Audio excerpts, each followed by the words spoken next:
Cumanana, an Afro-Peruvian musical review. Experience the power of the African beats and the resilience of a people that spurred change in a culture. Victoria and Nicomera Santa Cruz led the resurgence of Afro-Peruvian arts in the 1960s and 70s. Their efforts provided powerful resistance to their marginalization at a crucial moment in history. Be part of the movement, June 7th through June 25th at Gala Theater in Northwest DC. Information and tickets at galatheater.org.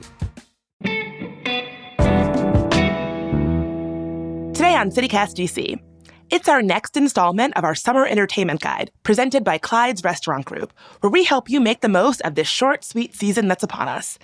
Today, we're talking about park hangs. Now, everyone knows summer is the best time for a park hang, and DC has one of the most dynamic parks around, where you can roller skate or even take a class. Richard Trent is the executive director of Friends of Anacostia Park, and he tells us all about what it has to offer.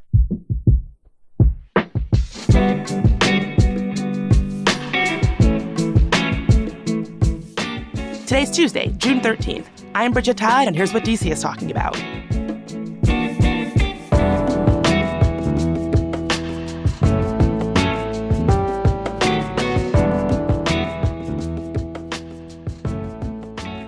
Richard Trent, thank you so much for being here today. Thanks for having me. So the weather is finally getting to be that perfect pre-summer going into summer weather, which means great park hang opportunities. So where is Anacostia Park and what is your favorite thing about it? So Anacostia Park is a park larger than Central Park, 1,200 acres, stretching for 8 miles along the Anacostia River in part of the city that's historically been Black, and it's an unbelievably dynamic and vibrant community right by the nation's capital. A lot of times when people talk about DC, unfortunately, they only talk about, what's happening in Northwest or Adams Morgan and DuPont. And there's this whole other exciting world and beautiful communities east of the Anacostia River. And we're hoping that we can leverage the park and all of its beauty to start putting that on folks' map so that it's not every single time I talk about Anacostia, oh my God, what a hidden gem. It's like 1,200 acres isn't exactly a hidden gem. You just need to make your way over. Absolutely. Bigger than Central Park. Take that, New York City. Exactly. How many people go there every year?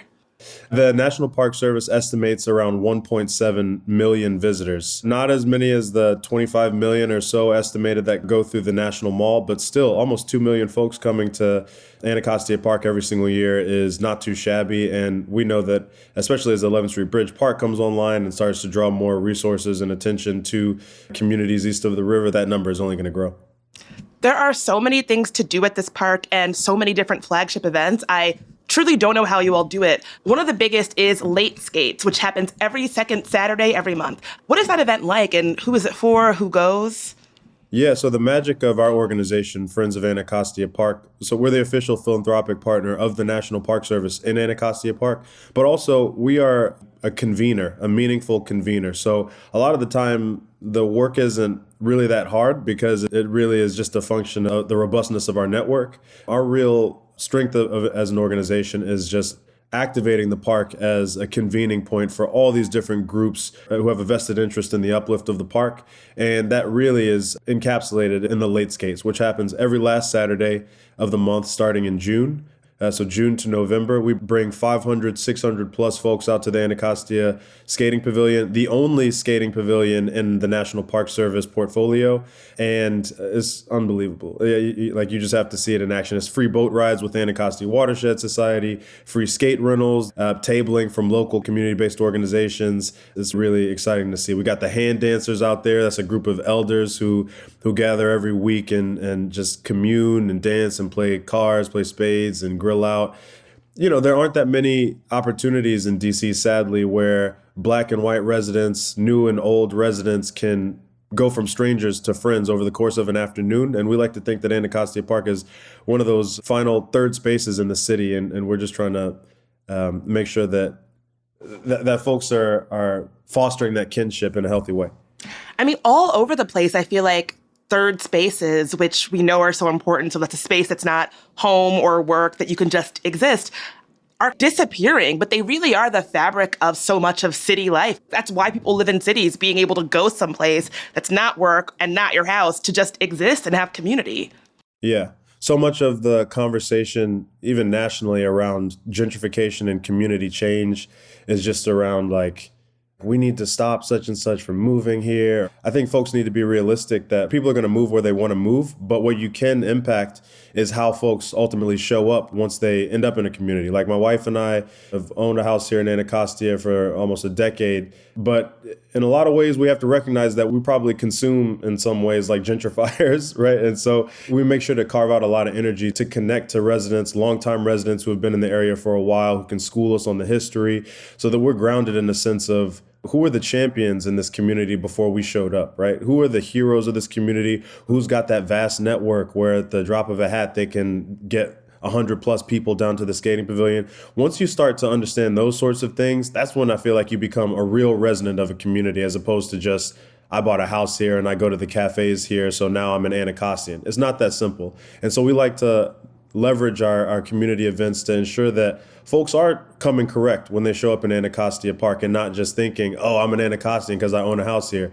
No, you're an Anacostian once you actually know the people, once you actually own some real connections with folks in the area, and once you have a solid grounding in the history. Yeah, I know that community aspect is such a big part of what y'all are doing at the park. They've got workforce development programs for older adults, returning citizens, and other folks from like underserved communities. One thing I was surprised to learn is that the park has residences, which I feel like is not typically associated with parks. What's going on with those? There's so much untapped wisdom and expertise east of the Anacostia River, whether it's craftsmen or yoga instructors or folks who host workshops on wellness and all these different things. And unfortunately, because of how so many different things have been stigmatized east of the river, often we just don't engage that group of people. So we really try to activate Anacostia Park as a platform for Ward 7 and Ward 8 residents to share their passions with the surrounding community. And we pay them a stipend for it as well. So you'll notice that almost every single aspect of our programming, we really make sure to compensate people for their time, whether that's through green job creation in our workforce development program or through this residency model. Last year, we had healing percussion with Joe the drummer. Actually, I saw your article a few weeks ago about, is it Meridian Hill Park or Malcolm X Park? It's Malcolm X Park. I've seen Joe the drummer at Malcolm X Park, and we got him to come down to Anacostia Park last year to do a residency with some young people around percussion. We had Tabata classes, we had anger management workshops, we had a double Dutch seminar, and I found out I was a natural at double Dutch, which was crazy. So we've got a little bit of something for everybody.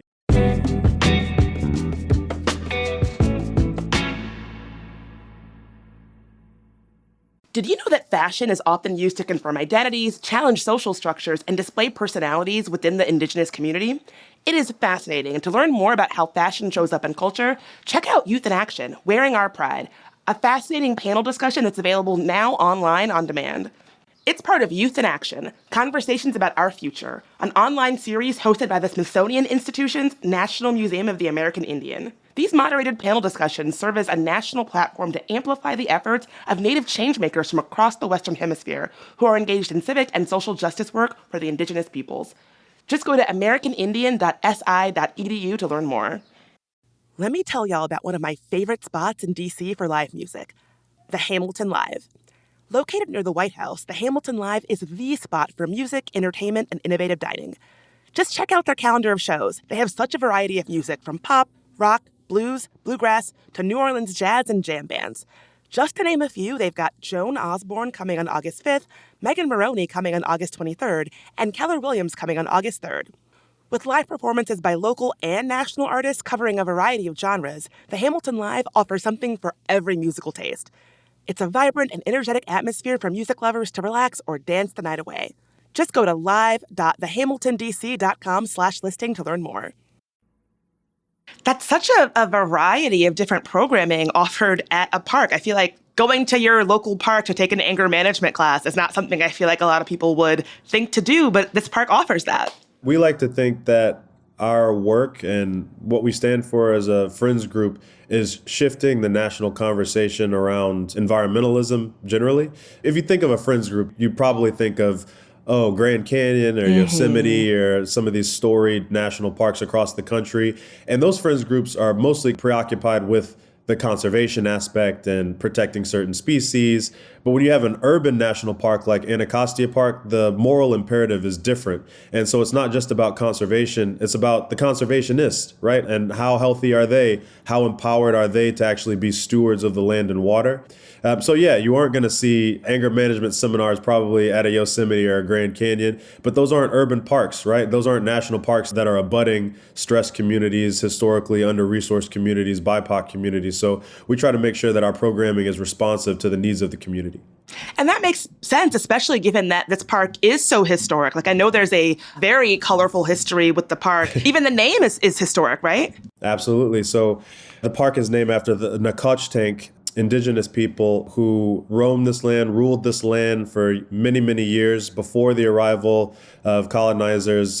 John Smith, Pocahontas' John Smith, is actually said to have walked down what is modern day Good Hope Road, went up to the Anacostia River and marveled at how rich the landscape was and how clean and clear the water was. John Smith and white settlers also ushered in an era of sort of the raising of the trees along the coast to make way for the profitability of the tobacco trade. That caused years and years of sort of silting, and a river that was once one of the most navigable on the East Coast all of a sudden was 4, 5, 6 feet deep. The national park itself, when it was created 100 years ago, they had to destroy a bunch of wetlands in order to actually make it happen. In the 50s and 60s, the construction of I-295 cut Black and brown people off from this national park in their backyards. So there's this long storied history, not just of settlers coming in and wreaking havoc, but also toxic dumping, corporate malfeasance, institutional neglect, and sustained disinvestment. Yet the park and the land and the water are so unbelievably resilient through all of that adversity. And it really, I think, reflects the resiliency of the population surrounding the park. What's next for the park?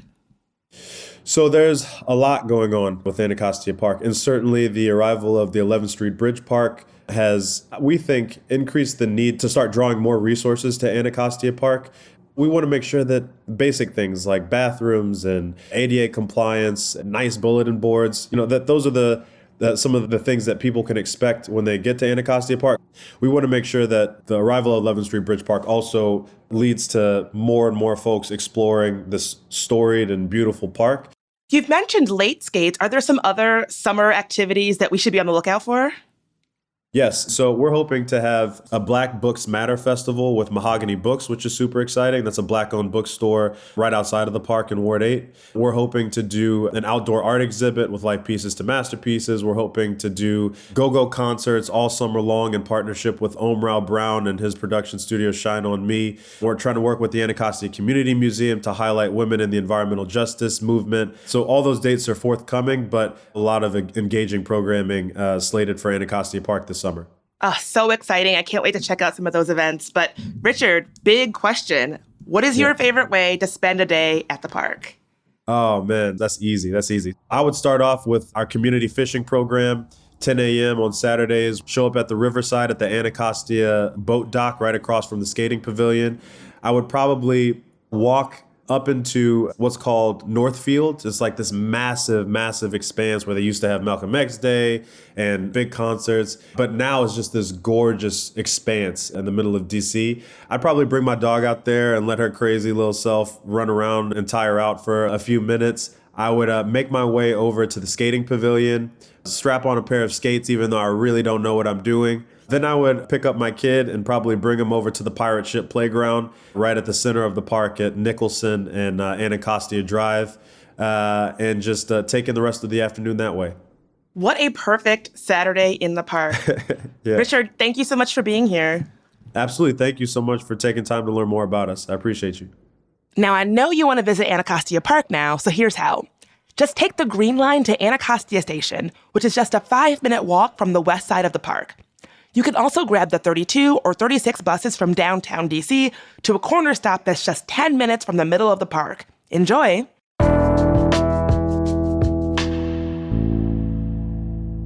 And before you go, here's some quick news. Metro is making some service improvements this month. The red, blue, silver, and orange lines will all be seeing more frequent trains. Metro will also implement its planned fare changes. Base fare during peak periods will be $2 instead of $2.25, and bus rides that are longer than 3 miles will be more expensive than before, up to $6.